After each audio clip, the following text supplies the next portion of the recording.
Jake Tillman here with SHW Off-Road. It's the Daily Drop. Thanks for coming back. If you've been here before, if you haven't been here before, welcome. I'm glad you found us. Today we're talking all about dispersed camping. Yesterday we talked about drawer systems. We talked about the Ultralight V2. Today we're talking about dispersed camping. Tomorrow I think we're going to talk about crossover drawer systems. There's some rules and some cool things to talk about when it comes to crossovers. But today we're talking about dispersed camping. And I guess to start off, we really should define what this is. There are a lot of names that people toss around for dispersed camping, but in a nutshell, dispersed camping is really camping outside of established campgrounds, right? Campgrounds that you reserve or pay for with amenities and stuff like that, right? So dispersed camping, a lot of people like to call it maybe backcountry camping, wild camping. There's a few different names for it, but that's dispersed camping in a nutshell, camping outside of established campgrounds. So where can you do this?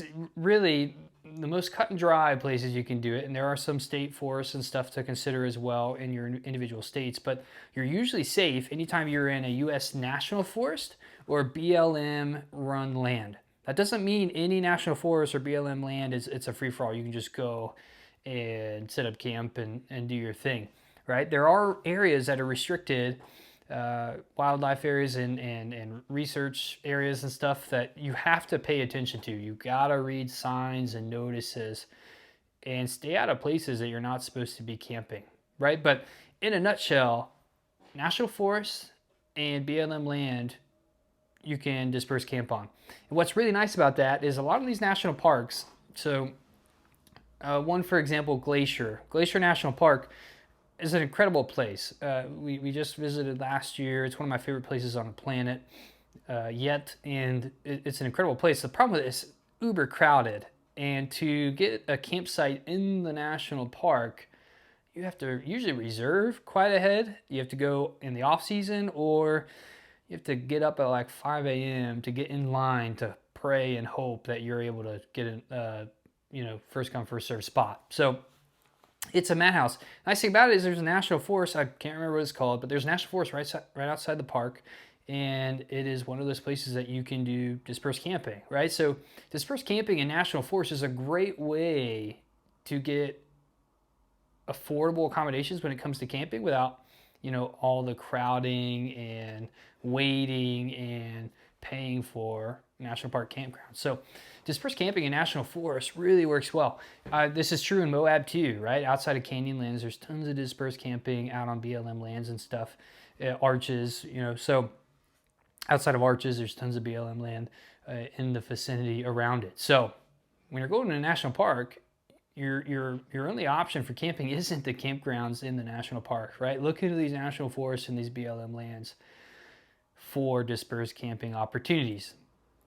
There are rules dispersed camping, technically, and you should follow them for tread lightly principles, to abide by the law, and really just have the smallest impact on your environment that you can.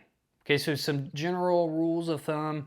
I think they always want you at least 100 feet away from water source. Some places it's even further away, but 100 feet is a good rule of thumb from any water source. I see a lot of people camp right on lakes and rivers and stuff. Technically, you're not supposed to do it in most places. There are always places where maybe that rule doesn't apply, I think, but general rule of thumb, 100 feet from any water source. You're supposed to camp 100 feet away from any roadway too. That one can be a little more difficult. It's not as stringent. It's not as high of an environmental impact on that one, but technically that's the rule.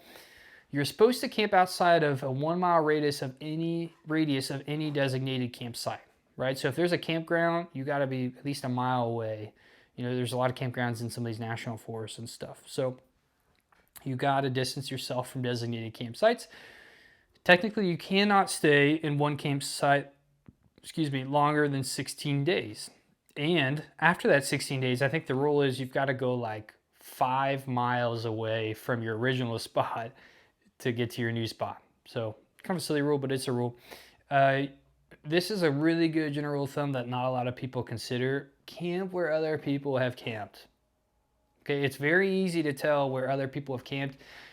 There are tons and tons of already established dispersed little campsites that have incredible views. You don't need to continue to create new ones.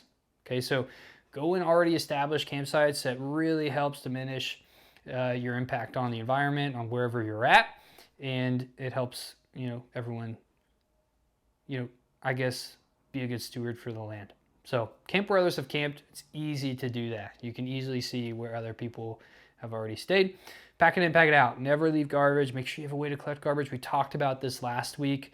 Being able to collect garbage, some cases your solid waste and stuff, you gotta be able to carry it out, but also just educate yourself. Like I said, there are rules, there are exemptions and stuff. There are different things that you'll have to abide by depending on where you're at.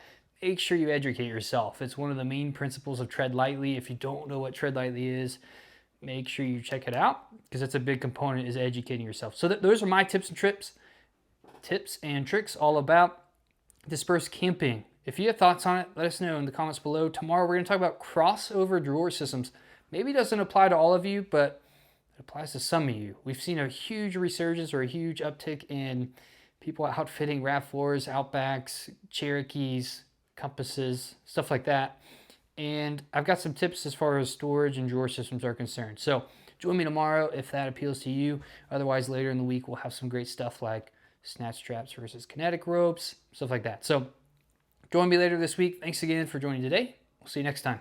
Bye.